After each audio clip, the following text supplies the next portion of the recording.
pagi, perkenalkan nama saya Mufti Ivan Agusta. Saat ini saya sedang menempuh Magister Ilmu Hukum di Universitas Kristen Indonesia. Vlog ini saya buat dalam rangka untuk memenuhi tugas UTS mata kuliah Hukum Perbankan dan Lembaga Keuangan yang dibimbing oleh dosen saya yang terhormat Ibu Dr. Diana Napitupulu.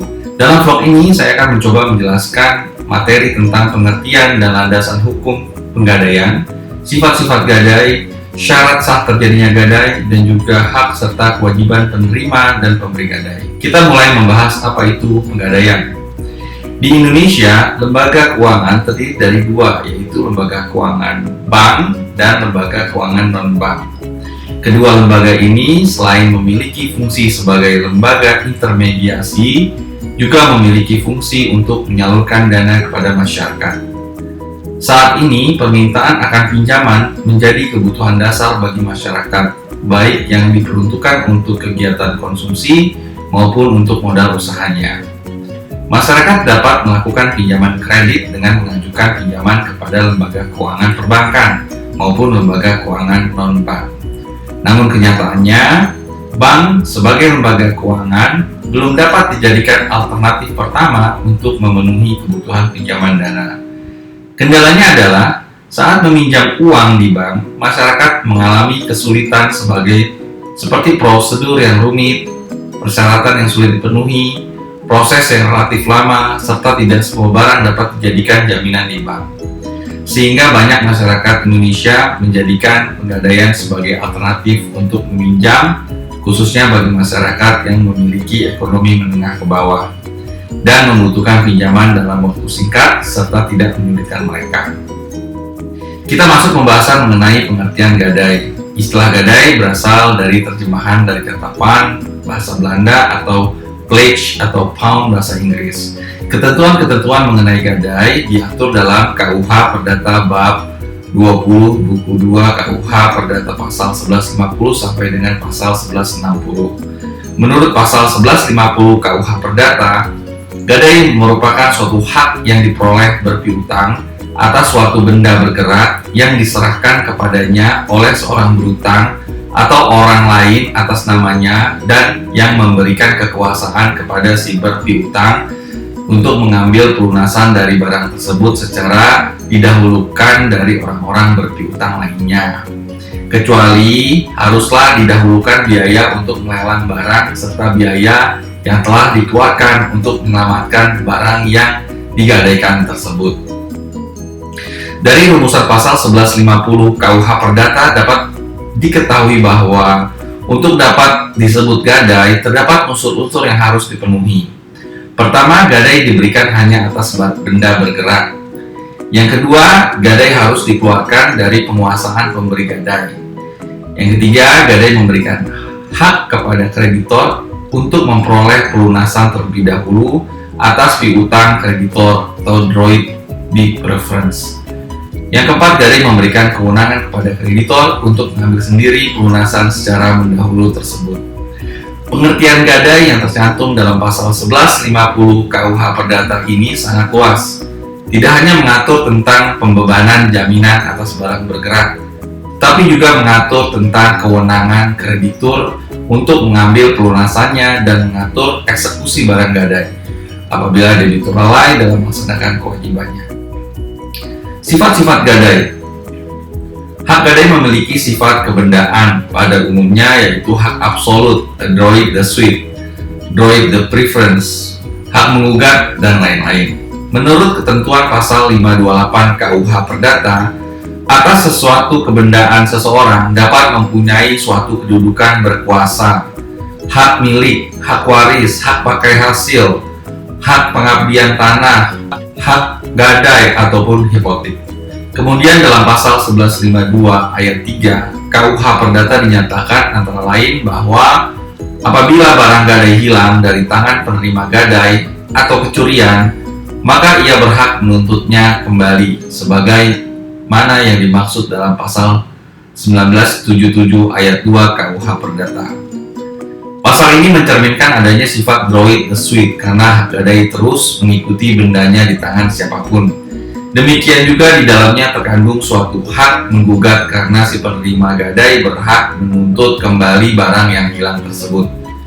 Selanjutnya, menurut pasal 1133 junto pasal 1150 KUH Perdata, gadai mempunyai sifat yang didahulukan, droit de preference, artinya memberikan kekuasaan kepada seorang kreditur untuk mengambil pelunasan dari hasil penjualan barang secara didahulukan daripada kreditur lainnya.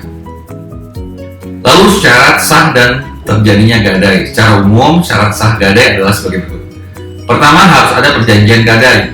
Hak gadai didasarkan atas suatu persetujuan antara si berpiutang dengan si pemberi gadai yang biasanya adalah perjanjian pinjam uang dengan janji sanggup memberikan benda bergerak sebagai jaminan. Bentuk perjanjian itu tidak diisyaratkan apa-apa dalam KUH Perdata. Persetujuan atau perjanjian gadai berdasarkan ketentuan pasal 1151 KUH Perdata yang menyatakan bahwa persetujuan gadai dibuktikan dengan segala alat yang diperbolehkan bagi pembuktian persetujuan pokoknya. Bila dilakukan secara tertulis, dapat dilakukan baik dengan akta notaris maupun dengan akta bawah tangan. Benda gadai harus diserahkan pemberi gadai kepada pemegang gadai. Walaupun perjanjian atau persetujuan gadai telah dilakukan, hak gadai belum terbentuk secara otomatis. Hak gadai bisa terjadi kalau barang gadai sudah diserahkan ke tangan si pemegang gadai.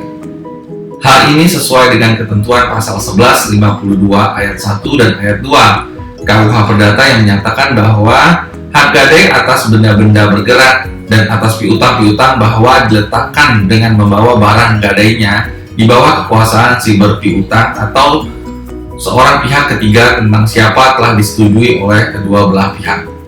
Lalu hak dan kewajiban penerima atau pemegang gadai, serta hak dan kewajiban pemberi atau pemilik gadai. Pertama, hak penerima atau pemegang gadai atau kreditur. Dalam pelaksanaan gadai akan menimbulkan beberapa hak yang akan dilakukan oleh penerima gadai. Di antaranya adalah seorang kreditur dapat melakukan paret executive, yaitu menjual atas kekuasaan sendiri benda-benda debitur dalam hal debitur lalai atau wan prestasi. Hal ini tertuang dalam pasal 1155 ayat 1 KUH Perdata yang berbunyi, apabila oleh para pihak tidak telah diperjanjikan lain, maka si berpiutang adalah berhak jika si berutang atau si pemberi gadai cedera janji. Setelah tenggang waktu yang ditentukan lampau atau jika tidak telah ditentukan suatu tenggang waktu, setelah dilakukannya suatu peringatan untuk membayar, menyuruh, menjual barang gadainya di muka umum menurut kebiasaan-kebiasaan setempat, serta atas syarat-syarat yang lazim berlaku dengan maksud untuk mengambil pelunasan piutangnya beserta bunga dan biaya dari pendapatan penjualan tersebut. Lalu kewajiban penerima gadai. Dalam pelaksanaan gadai akan menimbulkan beberapa kewajiban yang akan dilakukan oleh penerima gadai. Di antaranya adalah, pertama, hanya menguasai benda selaku holder, bukan sebagai depositor, serta menjaga keselamatannya. Dengan demikian, kreditur tidak boleh menikmati dan memindah tangankan benda-benda debitur yang dijaminkan itu. Yang kedua, kreditur wajib memberitahu debitur bila benda gadai akan dijual selambat-lambatnya pada hari yang berikutnya apabila ada suatu perhubungan pos harian atau suatu perhubungan telegraf, atau jika tidak dapat dilakukan, diperbolehkan melalui pos yang berangkat pertama. Pasal 1156 ayat 2 KUH Perdata. Yang ketiga, kreditur bertanggung jawab atas hilangnya atau merosotnya nilai gadai jika terjadi karena kelalaiannya, yaitu ditertuang pada pasal 1157 KUH Perdata. Yang keempat, kreditur wajib mengembalikan benda gadai setelah hutang pokok, bunga, biaya, atau ongkos untuk menyelamatkan benda yang bersangkutan telah dibayar lunas. Pasal 1199 ayat 1 KUH Perdata. Lalu berikutnya, hak pemberi atau pemilik gadai atau debitur. Dalam pelaksanaan gadai akan menimbulkan beberapa hak yang akan diterima oleh pemberi atau pemilik gadai.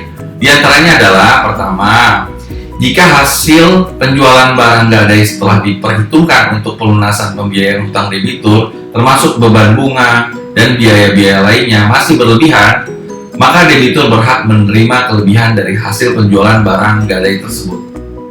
Yang kedua, Apabila barang gadai yang diserahkan debitur kepada kreditur menghasilkan pendapatan sehingga dapat dipergunakan untuk mengurangi hutang debitur, maka dimungkinkan debitur yang bersangkutan meminta diperhitungkan ke dalam pembayaran hutangnya.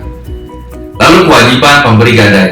Dalam pelaksanaan gadai akan menimbulkan beberapa kewajiban yang akan dilakukan oleh pemberi gadai. Di antaranya adalah yang pertama, pemberi gadai wajib menyerahkan fisik benda yang digadaikan kepada penerima gadai.